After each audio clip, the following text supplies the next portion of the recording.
The Old Testament reading is from Genesis chapter 12.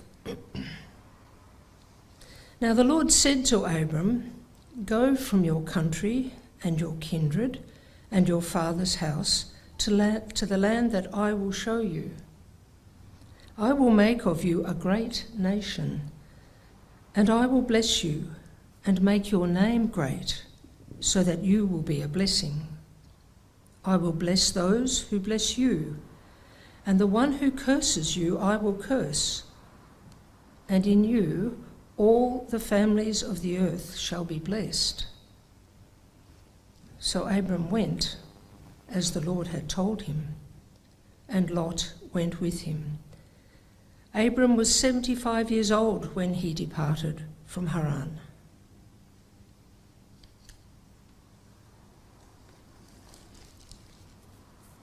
And the Gospel reading is from John chapter 3.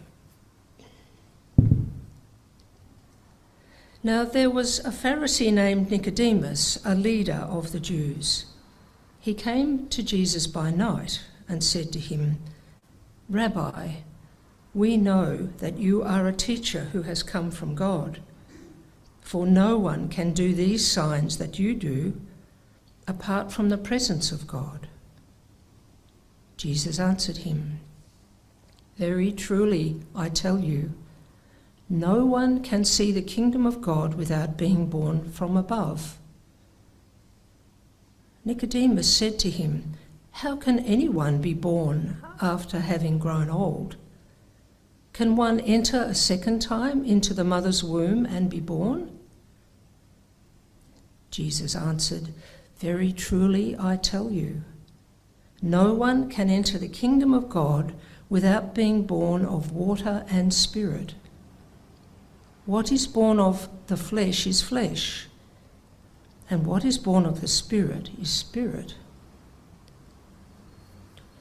Do not be astonished that I said to you, 'You must be born from above.' The wind blows where it chooses, and you hear the sound of it, but you do not know where it comes from or where it goes.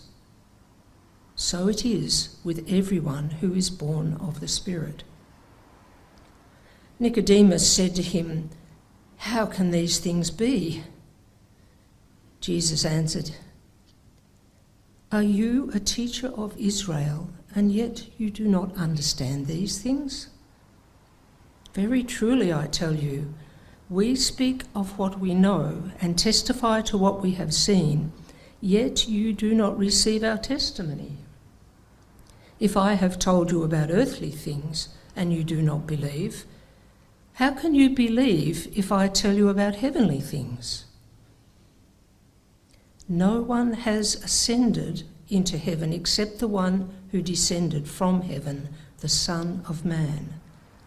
And just as Moses lifted up the serpent in the wilderness, so must the Son of Man be lifted up, that whoever believes in him may have eternal life.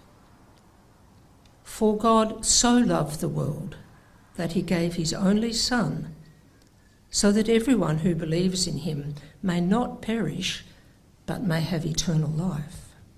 Indeed, God did not send the Son into the world to condemn the world, but in order that the world might be saved through him. Lord, may your word live in us and bear much fruit to your glory. This theme side made me think of Abram, and it made me think of Nicodemus. Two parts. That's our weather station, which was a Christmas present. And it works really well.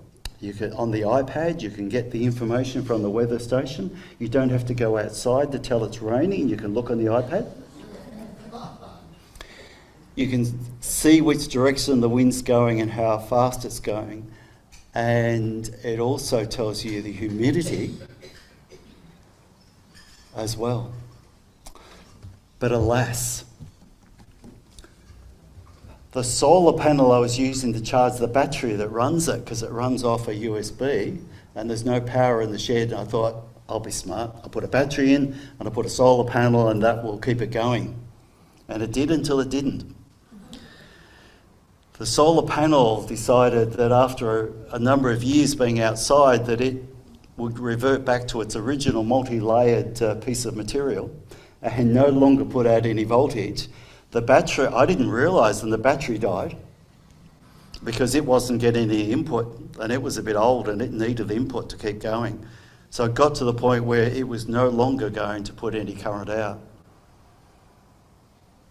And I realised that it wasn't working because I hadn't checked it for a while. And as I was thinking about Abraham and Nicodemus, I thought the weather vane and that direction of where the wind's coming from, where Abram was going, and the direction that he set off in, his compass bearings. The weather vane tells you whether you've got a wind that's behind your back or a wind that is a headwind you're going into. I was thinking of Abraham. But the other thing is the anemometer at the top, which is telling the wind speed. Talks about when I took the photo, and you'll see, if you go back one and come forward again, you'll see it's actually a video, but it's only 6 seconds, so that's very gentle wind, isn't it? And see, that's the wind that Jesus was talking about to Nicodemus. The gentle movement of the Spirit. Abraham had a sense of God's call and that he should go out. Nicodemus was trying to work out what was going on. So why do you reckon he went to see Jesus at night? Any thoughts? Yeah, he wanted to go in secret because he didn't want his friends to know he was going there. We do some things in secret, don't we? Because we don't want people to know. Yes. Why else might he have gone at night? He couldn't sleep? Maybe. Yes. I can resonate with that. John? Too busy to do so. Too busy to do so. The other thing is, it was probably cooler, wasn't it? And maybe it meant that he could just go in his out of work time rather than his work time. Time when it was more relaxed to sit and listen. I was reading some things in the past week which I reckon I could do about at least 6 sermons from, but we'll only do 1 today. But what they were suggesting is that when we're in a particular place, we get into a group mindset. You know, I think about the mindset back at primary school. There was a particular mindset, and I wanted to get into the football team.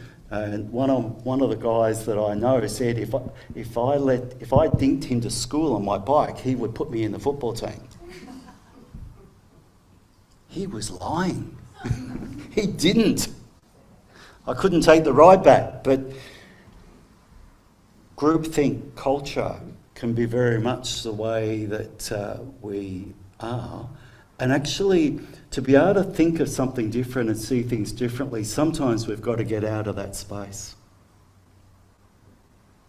You know that feeling where sometimes you think, I'm just not sure what to do here, I'll just go for a walk.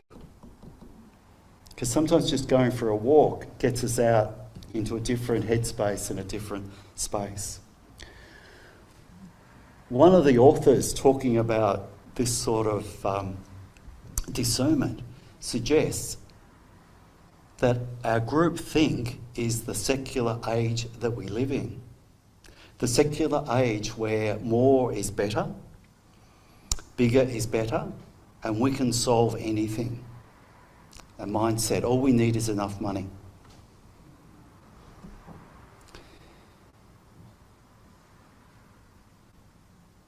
But that's not the way that God works, is it? The other thing is that churches can sometimes think, okay, if only we come up with the best mousetrap ever to get people into church, it'll work. We just need the best program that actually will connect with people and that will help us. We just need the right technical solution, the right program, or we need the right person because they will do it. Whereas Abraham had learned that sometimes you've got to step outside that comfort zone. You've got to follow to respond to God. Nicodemus is learning that actually by coming at night meant that he wasn't in that normal mindset. And maybe he was open to hear things and explore things in a deeper way than what he would if his mindset was stopping him. Now, the book that I was reading suggests that we are captivated by the secular age, and our imagination is. So that whenever we experience something, we try to describe it in the ways that our age would understand it. And Nicodemus is finding that sometimes the way that God works is very different from the way things work in the world around us and the way that we think they should work. The winds of the Spirit being born from above is learning to see things from a different perspective. Looking for that still small movement of God, the prompting of God that sometimes we can't hear. We had lunch with some friends yesterday and they were saying they met these wonderful people in New Zealand that came from America. They had such a good time together. They were coming to visit them and stay overnight over in Melbourne. And he said, I think he's got a little bit of money because he kept talking about the cars he was driving, which sounded like Porsches. And at one stage he said, didn't like to ask how many cars he had, but he did say that they'd spent a lot of money on their house, this American, and they had a 6-car stacker. So they just choose which car they want to drive on that particular... I don't know what they do on Sunday. Maybe they've got a push bike, but...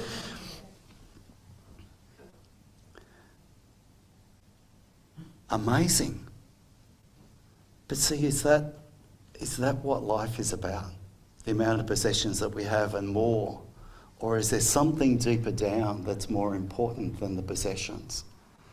Our connection with God, and sometimes we've got to be able to take our eyes off the things that are distracting us to be able to even recognise the movement of the Spirit. As we move into Lent, it's a good time to think about what's maybe the things that we are focusing on. And to spend a little bit of time finding somewhere where we can focus, listen, experience what God is revealing to us, not just in our mind, but in our everyday experience, the things that we see. Now, Nicodemus' words to Jesus were, you must be from God because of the signs we see. If only we could get a minister like that, we would do very well. Everyone would come, wouldn't they? Maybe. Jesus is saying it's not the signs, it's what's behind them. For each of us are different. Each of us today have got ways of listening to God, connecting with God. There are things that God wants us to do. It may not be like Abraham to go to a different country, not for holidays.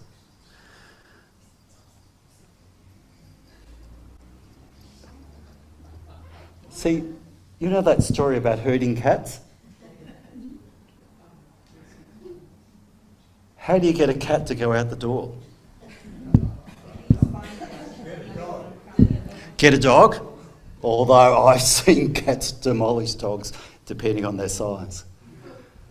See, are we like a cat where we just want to go where we want to go? Or do we want to learn how God communicates with us and where the new opportunities to go?